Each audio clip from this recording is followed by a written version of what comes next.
Freud tem uma questão importante, que na infância ele era judeu e ele viu o pai dele passando por bullying na rua Sim. por ser judeu. E aquilo machucou muito ele e aquilo ficou guardado. E por anos ele sonhava com essa história, lembrando do pai dele recebendo pedradas na rua e ele pequeno passando por aquilo. Ali Freud começa a estudar a questão dos sonhos, a questão do inconsciente. Depois, como neurologista, ele vai para um hospital na França para estudar mulheres histéricas. E ele percebe que a histeria era uma questão mental. Então, mulheres com sintomas físicos, às vezes mutismo, às vezes cegueira, às vezes desmaio, às vezes convulsão. Numa sessão de hipnose, elas voltavam a lembranças e voltavam depois da hipnose curadas daquele sintoma histérico. Então, o Freud é quem pensa primeiro na relação mente-corpo. O que a minha mente é capaz de fazer, inclusive em sintomatologia no meu corpo. E aí ele começa a estudar isso, e é o primeiro a falar sobre o inconsciente, que é essa porção que está aí dentro de nós, que a gente não acessa, mas que determina 90% de tudo que você faz. Imagine que existe dentro de você um software, esse software responde por 90% do seu computador, só que você não controla esse software. Esse é o nosso inconsciente. E o consciente? Qual a diferença do consciente? Ele que dividiu consciente, inconsciente... É o Freud é o primeiro que acessa essa informação. Consciente é a parte visível, é a parte que a gente sabe. É o que você acha que você decide. Por exemplo, o carro que você escolheu, as relações que você escolheu e escolhe, a forma com que você educa seu filho. Tudo isso você acha que está fazendo isso conscientemente. Eu escolhi esse carro por tal... A comida que eu vou comer... Ela tem tudo isso tem uma razão inconsciente muito forte. Então, por exemplo, a forma com que você educa seu filho. Se a gente sentar 1h30, 2, eu te mostro que tem tudo a ver com a sua infância. Com aquilo que foi bom e com aquilo que foi ruim na sua infância. Com a forma com que seus pais te educaram, a forma com que você elaborou, o jeito que eles te educaram. Você replica no seu filho a sua percepção, o seu entendimento, a sua tradução da sua infância. Faz sentido. O carro que você escolheu tem muito a ver com tudo que você já viveu na sua história inteira. Os seus relacionamentos, por que eles iniciam e por que eles terminam. Todos têm razões inconscientes muito profundas, muito arraigadas. E quando Freud mergulha nisso é maravilhoso, porque aí ele começa a encontrar respostas para uma série de coisas. Quando a gente faz isso também. E esse livro vai falar disso. Eu trago a psicanálise para o dia a dia. Então eu vou falar aí desde a dona de casa... até a culpa não é da sua mãe, mas quase sempre é. Que é um capítulo que tem aí. Tá falando que psicanálise não é pra gente doida, né? Porque não tem mesmo. muita gente ainda que pensa isso. Eu não sou doido, então eu não preciso.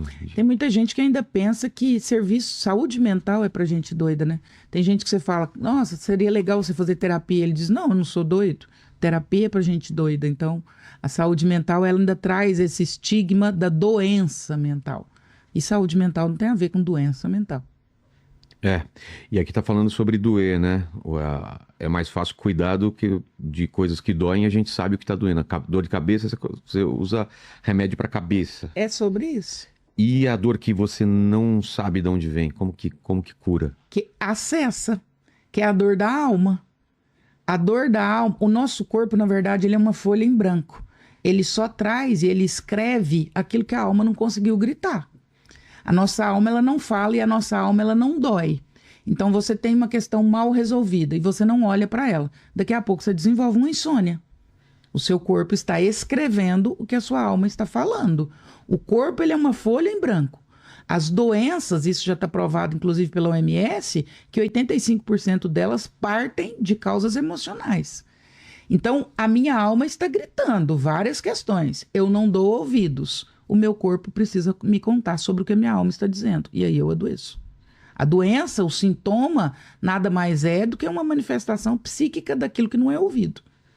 Então a alma precisa ser ouvida. As questões da alma precisam ser ouvidas. O que é alma? Quando você fala alma, você tá se referindo ao quê? Ao que a gente é, em princípio? Tem o nosso corpo físico, espiritual, e a alma é o quê? A alma é tudo aquilo que você não acessa, por exemplo, de forma física. Aí nós vamos ampliar o conceito, né? Mas é a nossa personalidade? Pode ser a nossa personalidade, podem ser as nossas lembranças, pode ser a nossa mente, pode ser o nosso inconsciente. É tudo aquilo que está dentro de mim, é essa porção que está em mim e que não é física, e que não é mensurável. Vou pegar de novo o exemplo do seu filho. Você é pai, né? Sim. Vamos lá, vamos supor seu filho chega da escola e diz: eu estou triste com algo que eu ouvi lá. Alguém falou alguma coisa pra mim. Se ele dissesse: pai, eu tô com a perna doendo, você ia levar no médico, ele ia fazer um raio-x, tá quebrado, não tá quebrado, sai de lá com anti-inflamatório ou com gesso. E se ele diz: eu estou triste, você vai fazer o quê? Fazer mais perguntas. Aí eu acesso a alma. Então a alma é esse lugar que não é físico, que é um lugar metafísico. E que eu preciso acessá-la para poder trazer a cura, o alívio. Então a alma parte dessa perspectiva, dessa somatória, dessas questões que nos mobilizam, mas que não são mensuráveis, não são visíveis. Mas o caso da tristeza, por exemplo. A tristeza é algo que a gente tem que passar por isso, ou simplesmente a gente pode evitar a tristeza, ou anestesiar essa tristeza com remédio ou com outra coisa, ou com vícios, com prazeres, com outra coisa. Se eu anestesio, eu tenho um problema, eu tô tamponando. E quem vai dizer isso é o Freud. Você imagina uma ferida infeccionada. Ao invés de limpá-la, você põe um esparadrapo ali e deixa. Por alguns dias resolve, mas depois apodrece e você perde o braço inteiro. Se eu anestesio a tristeza com droga, com medicação, com álcool, você usou a palavra perfeita, eu anestesio. Anestesiar uma perna quebrada não é curar uma perna quebrada, é anestesiar. E o pior da anestesia é que ela me dá a sensação de que curou, né? Se eu quebro essa mão e você dá uma anestesia, eu vou continuar tentando pegar coisa com essa mão. E eu só vou piorar a fratura. Então, a medicação que não é bem indicada, a droga, o álcool, anestesia a dor e piora a situação ainda. Porque eu ajo como se a dor não existisse. E a hora que eu parar para olhar para ela, ela vai estar muito maior. Tristeza é necessária? Ela faz parte da vida, né? Eu não consigo imaginar viver prescindindo de tristeza. Você consegue? Consigo. Não seria a mesma vida, mas eu consigo. Mas como é que desvia de tristeza? Não tem como. É impossível viver. Faz parte, como diz a Bia, né? Ana Beatriz Barbosa, faz parte do jogo. E por que hoje em dia as pessoas tentam desviar tanto da tristeza? Exatamente por ser uma perspectiva que a gente não quer entrar, né? Acho que é até da Marisa essa música que diz: é melhor ser alegre que ser triste. Óbvio, ninguém quer ser triste. A tristeza é um sentimento que nos causa muito estranhamento e nos causa muito sofrimento. Não é uma coisa que a gente quer viver. Então a gente evita a qualquer preço e a qualquer custo. Mas ela faz parte da existência. No filme Divertidamente a gente vê isso muito, de uma forma muito interessante. Como que todas as emoções são necessárias para que a gente possa evoluir e ir para um outro nível. Então não há como desviar da tristeza, não é uma possibilidade. Claro que não é um sentimento bom de se viver, mas não é uma possibilidade. Agora a gente tenta? Tenta. Mas a gente está falando de sintoma. O sintoma é que as gerações mais novas evitam a todo custo a tristeza. E qual é a causa disso? Por que elas querem? Porque a gente que é mais velho acostuma. A vida é assim, ela te dá porrada e você fica triste, você fica mal e passa, ou você resolve. Mas eu vejo hoje não só as pessoas evitando a tristeza, como toda uma tecnologia ajudando as pessoas a fugirem disso e se instalarem em outros lugares. A ter dose de dopamina. Exatamente. É engraçado, você falou assim, por que a geração mais nova foge da tristeza? Eu tenho uma teoria. Você falou assim, a gente que é mais velho, não, a gente sabe que a vida fugir. Mas por quê? Treinamento emocional. O seu pai não te estimulou a desviar da tristeza. Não. O seu pai, exatamente. Ele, inclusive, te propiciava momentos de tristeza. Os nossos pais não tinham o menor constrangimento em nos colocar tristes. Eu brinco que os pais de hoje morrem de medo dos filhos suicidar. Morrem de medo. Morre de medo de frustração, né? No final das contas, no consultório, eu apertava, no final eu chegava e falava assim, você tá com medo do seu filho tirar a própria vida, né? Ai, pois é, doutor, eu fico com medo de tirar o computador, de fazer isso, dele ficar muito deprimido. Eu brinco que os nossos pais mandavam a gente suicidar. Minha mãe falava direto, não tá satisfeita? Não, morre. Então, os nossos pais nos criaram muito cascudos. Os nossos pais não tinham muita dificuldade em nos frustrar. Ai, pai, eu quero aquele caderno da Poli, sei lá do quê. Não tem dinheiro para isso, não. O que eu tenho é esse aqui, ó. Caderno reciclado das suas irmãs, arranca as páginas usadas e é esse aqui que você vai. E ali nós fomos entendendo que a vida não está a serviço dos nossos desejos.